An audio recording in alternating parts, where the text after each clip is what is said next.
Factoring क्या होता है? ये एक एग्रीमेंट है दो पार्टी के बीच में। सपोज एक फैक्टर होगा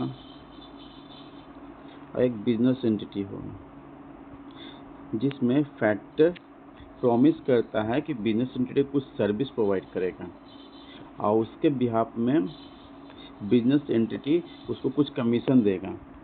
इसी को कहते हैं फैक्टरिंग एग्रीमेंट। सपोज एक सप्लायर है और एक डेटर है। सप्लायर को डेटर से कुछ पैसा कलेक्ट करना था जो सेल किया था सब डेटर को, तो पैसा 80 दिन में आने वाला था, 18 डेज में।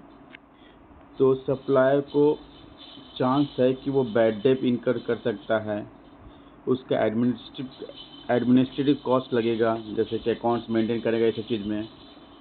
तो ये सब झंझट में पड़ना नहीं चाहता है और उसके पास टाइम नहीं है, तो एक फैक्टर को अपॉइंट करता है और फैक्टर बोलता है कि मैं तुम्हारे बिहाफ से डेटा से पैसा कलेक्ट करूँगा और मैं तुमको दे दूँगा पूरा पैसा।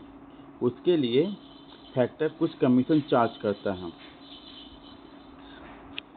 सपोज ये क्वेश्चन है, एवरेज कलेक्शन पीरियड 18 डेज है, बैड डेट 0.5% है, रिटर्न फैक्टर एग्री टू पे ड्यू आफ्टर 16 डेज। मतलब जो 80 दिन में मिलने वाला था वो 60 दिन में मिल जाएगा पैसा। एडमिन चार्ज 1 लाख रुपया, एनुअल क्रेडिट सेल है 1 करोड़, 80% वेरिएबल कॉस्ट है, कॉस्ट ऑफ बोरिंग 15% है।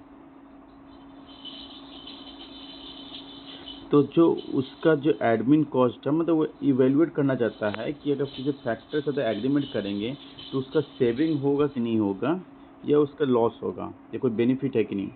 तो जो उसका एडमिन कॉस्ट है वो बच जाएगा 1 लाख रुपया। बैड डेट जो होने वाला था 50,000 होने के चांसेस वो भी बच जाएगा, क्योंकि अगर होगा तो फैक्टर ने एग्रीमेंट में बोल दिया है कि अगर कोई बैड डेट होगा तो मैं भी ये करूँगा, तो वो भी बच जाएगा। और कॉस्ट सेविंग इन डेटा, मतलब जो 80 दिन में मिलने वाला था वो 60 दिन में मिल गया, तो मतलब जो पैसा हाथ में आ गया 20 दिन पहले आ गया, तो उसको इन्वेस्ट करके कहीं पर या बैंक में कुछ भी इंटरेस्ट जैसे कमा सकते हैं, तो वो इतना हो गया। अब टोटल मिला के हो गया 2,15,750 रुपीज़। और उसका कॉस्ट क्या लगेगा, एनुअल चार्जेस, मतलब जो उसको इसको देना पड़ेगा फैक्टर को 2 लाख रुपये। तो उसका नेट बेनिफिट है 15,750 रुपीज़। तो मतलब इसके लिए प्रॉफिटेबल है। तो सप्लायर फैक्टर को अपॉइंट करेगा कि हाँ मेरे बिहाफ में तुम पैसा कलेक्ट कर लो डेटर से और मुझे दे दो, और उसके लिए सप्लायर फैक्टर को कमीशन देगा, और फैक्टर जब पैसा कलेक्ट करेगा वो अपना कमीशन काट के बाकी पैसा सप्लायर को लिमिट कर देगा।